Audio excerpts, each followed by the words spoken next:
ಕೂಗಿದಂತಿದೆ.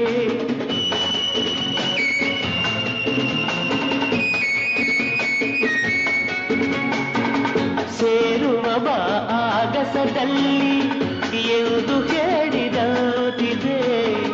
ತನುವೆಲ್ಲ ಹಗುರಾಗಿ ತೇಲಾಡುವಂತಿದೆ,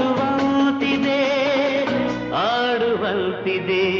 ಚೆಲುವೆ ಎಲ್ಲಿರುವೆ, ಮನವ ಕಾಡುವ ರೂಪಸಿಯೇ, ಬಯಕೆಯ ಬಳ್ಳಿಯ ನಗುವ ಹೂವಾದ ಪ್ರೇಯಸಿಯೇ, ಬಯಕೆಯ ಬಳ್ಳಿಯ ನಗುವ ಹೂವಾದ ಪ್ರೇಯಸಿ ನೀನು ಎಲ್ಲಿ